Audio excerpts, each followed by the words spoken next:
So guys, I hate to do this way because it seems like 90% of my videos are filmed inside this Subaru. But I don't know what happened. I had some really... Oh, God. I still need a haircut. But it's whatever though. It's not about this. It's not about me. Don't worry about me. Seems like 90% of my videos are filmed in this car. But I had some really good footage for you. I did it really thorough, really nice, in-depth install video on the new wheels for the Camaro. Problem is, I did it with my GoPro, and I haven't used it in a while, and I tried everything. I tried reformatting, I tried a new memory card, I tried uninstalling and reinstalling the software on my computer, but I can't get the footage off the camera.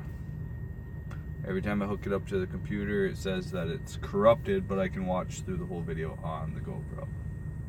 So that being said, I think it's time for a new GoPro, but I don't want another GoPro. I want a real camera so I can make some real nice videos for you guys, but you know, we'll see. Anyway, if you're gonna go with wheels and tires, I don't care what you get for tires. I don't care what your preferences. That's all you.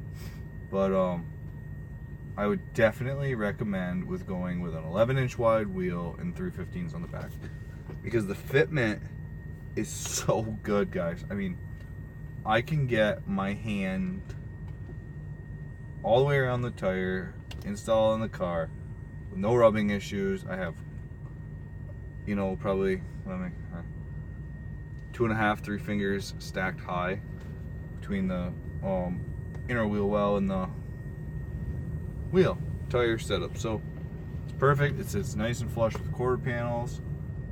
I love it.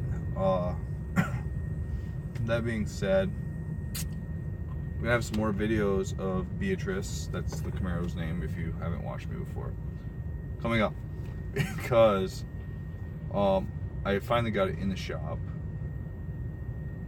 in my cousin's shop. I'm doing it in my cousin's shop because there's some other projects going on in my shop, and I don't want those two things to intertwine, because the Camaro is gonna not be moved until it's ready. You know what I mean? So the exhaust bezels are out, being powder coated. Right now we're powder coating them gloss black. I don't like the silver that comes on them in the ground effects. Along with the footage of mounting the wheels, I had debadging. We debadged the car. We took off the fender emblems. We took the we're taking the bow tie off the trunk. Some other things. I just ordered some black bezels for the taillights to get rid of the chrome ones because I don't like those. Whether I paint them or not, I don't know. They come gloss black. We'll see how close it is, if they need to be painted or not, but we'll find out.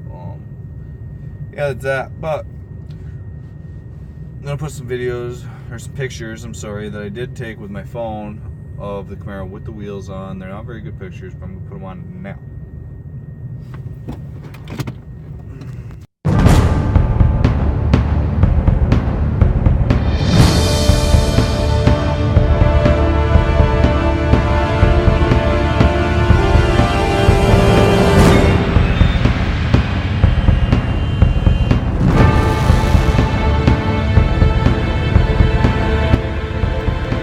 But anyway, moving on. So the other day I was talking to a good friend of mine via text message. He's another YouTuber. Hi, buddy. If you watch either of our channels, you'll get that reference.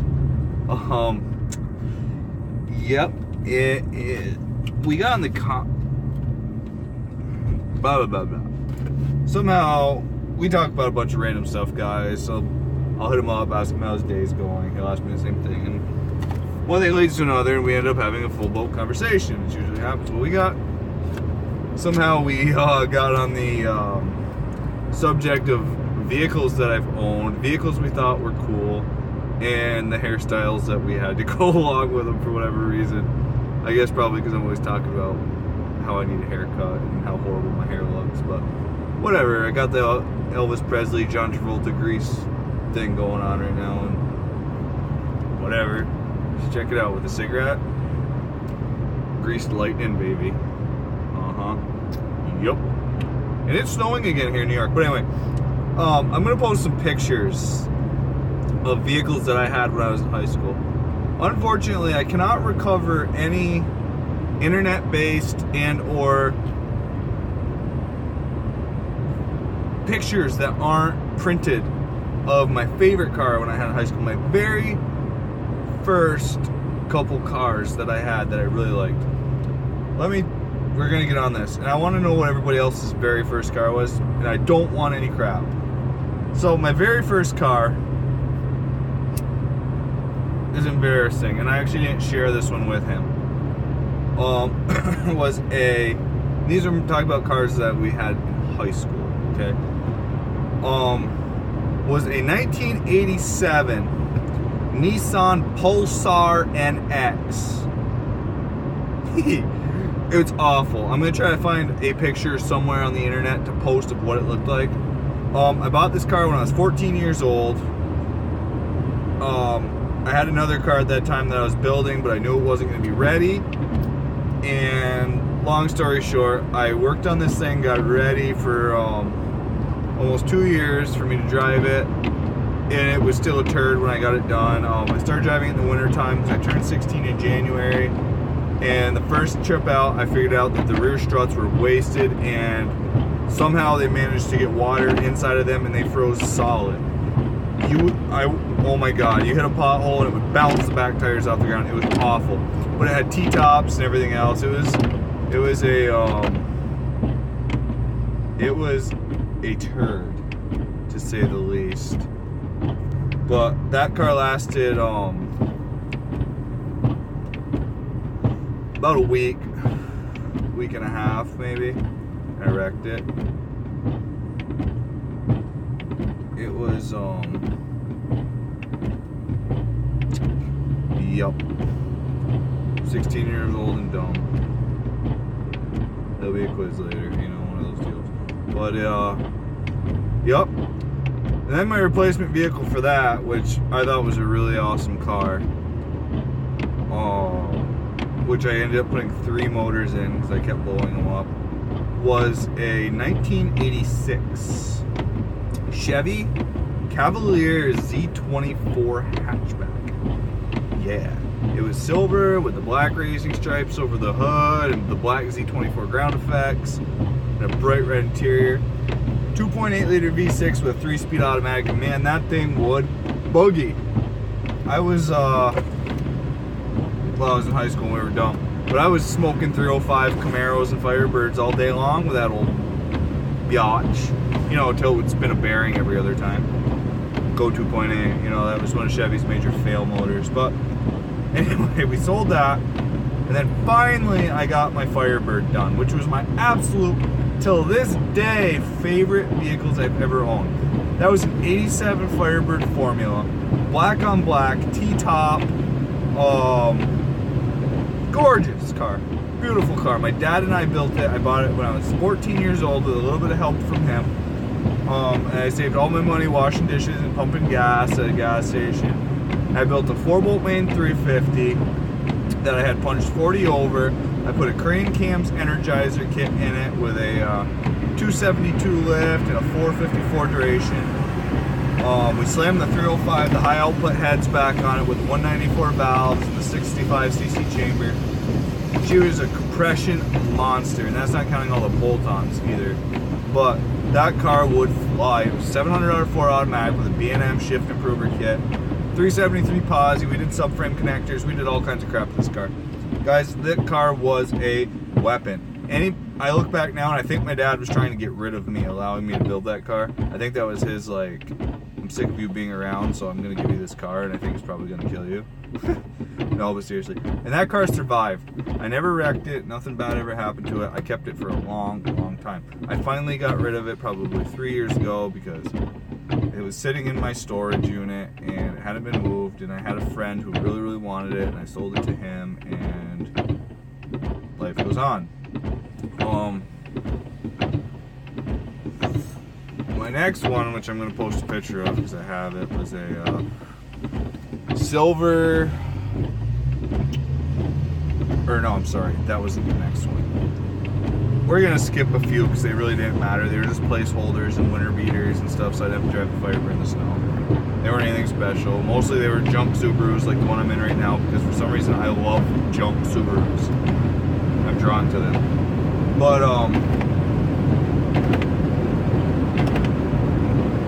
it was a 98 Honda Civic EX. And I custom painted that car with Advanced Auto Duplicolor paint shop, which comes in quartz. And the two colors I used were Sublime Green Pearl and Jet Black. And then I clear coated the whole car with this metal flake color changing prism clear coat. And guys, it looked like a basketball. I mean, it was my very first paint job I had ever done, and I didn't get any runs or anything like that, but I went a little overboard with the metal flake, I think. But you'll see that here. My next one was that car one of my friends actually wrecked. I let him borrow it, and he rolled it. My next one was a 1996 Pontiac Grand Dam GT with a 2.4 liter dual overhead cam and a 5-speed race car. No, it really wasn't, but you'll see that too. That was another paint job that one of my buddy and I had done together. But this thing was like Rice Burner, Poster Child, Fast and the Furious, Dropout. I mean, it was ocean blue metallic, and the paint looked really good. I still love that color, but don't hate. It was all fiberglass body kit, this Supra, a Toyota Supra wing. The interior was all color matched. There's blue neon lights everywhere. Had a dual fart can exhaust. Yeah, here's that one.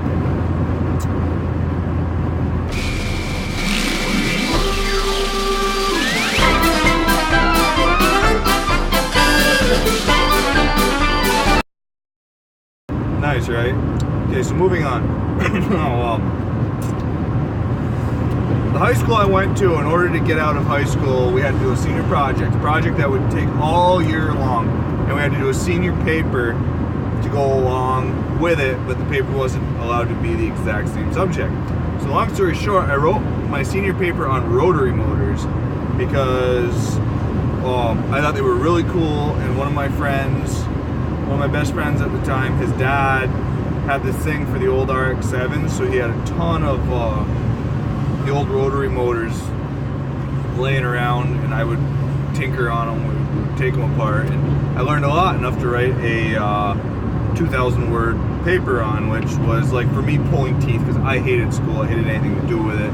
If it wasn't for like the automotive courses and the auto shop and welding shop that my school offered, I probably wouldn't have graduated. But this car did. This car saved me. It got me out of school. It was a 2001 Mitsubishi Eclipse GT, 3-liter V6. This car wasn't automatic with the slapstick, but it worked well. I mean, it worked really good. Long story short, I ended up with this car because I had originally bought a 95 Dodge Stealth on eBay. My father and I drove all the way to New Jersey for this car, and when we got down there, it was nothing that they said it was. It was overheating, the exhaust was broke off it, Bondo everywhere. It looked awful in person. But luckily it was from a dealership, and my dad told the guy, he goes, I'm not letting him spend his money on this car because it's a turd, it's not what you said it was gonna be, blah blah blah. So they had that Eclipse there, and my dad cut a deal with them. They were super cool as long as we give them a positive feedback, which we did. So did I get this car? Well, I got it was completely stock, but it was whipped. It had been a city car, you know, most of its life. I don't think there was a straight quarter panel on it. But put it in the garage again, fiberglass Blitz body kit. We lowered it, carbon fiber hood, dual fart can exhaust. Went right through it, painted it, and I presented it on my senior project. Actually, when my grandmother was alive, I'll never forget what she did for me. I had done all the body kit, done all the body work. I had to replace fenders, I had to replace a door, went all through it, and I had enough money to put it in primer. So that's what I did. I chose a dark gray primer because I thought it would look cool enough to be drivable and presentable for this thing, because I had run out of money. And my grandmother, bless her soul, I miss her every day. She was awesome. She was a huge pillar in my life growing up. She came over to my house one night and she's like, "What's the deal? Like, why is the car still in primer?" I said, "I ran out of money." She goes, "Well, what color do you want to paint it?" I said, "Well, I'd like to go with the original color, silver." And my grandmother was not like normal grandmothers, guys. My grandmother drove tractors. She would go out in the woods and with a chainsaw and cut her own firewood. She built her own house. She built just about everybody in my family. She had a hand in building the house. She could do her own electrical. This woman was unstoppable, guys. She could do anything. And she figured out my paint code all on her own. And she went to Napa Auto Parts, bought me a gallon of color match paint, but she was, you know, she didn't know much about paint cars, so she got me a gallon of single stage, which was a huge learning curve. I had never sprayed single stage before. I'd only done base clear, and the way it laid on was completely different, but I figured it out. I made it work. And long story short, I got an A+ on the car. I drove it for a couple years, wrecked it twice, rebuilt it, and then that car I traded in towards my orange Eclipse that I just sold. So that tells you how long I had my orange Eclipse.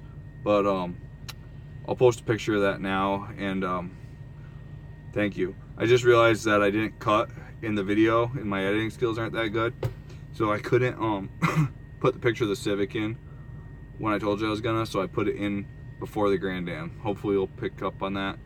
But yeah, I was a racer. There's no way around it. So that's why I say to each their own. There was something, and this comes from my friend Camaro time, because we were trying to figure out why people choose the vehicles they do. And his outlook was, people latch on to one thing they like about one car sometimes if they don't have a lot of money. And growing up, I did not have a lot of money, so I found certain things I liked about certain cars, and I latched onto it, and I ran with it. And if that makes me a racer, whatever. I know this was supposed to be a Camaro video, and we got off topic again, like we always do in all of my videos. But thank you for watching, guys. Please hit me up. Let me know what your first car was. Pick on me about it. You know, I'm not above it. I love the criticism. I know that they were goofy, but when I was a kid, that's the stuff that was in style. Thank you so much for watching. I hope you enjoyed this. There's going to be a lot more videos with a lot better content, because other than the fact it's snowing right now, the weather is getting better, so I can start doing stuff. Watch for another video in the next couple days. I'm going to be posting one about the paint process on the fender flares for the Tundra. So thank you, guys. Please hit that red button. Check me out, because if I can hit 200 subscribers, there's going to be a huge surprise for all of you. Thank you. Bye.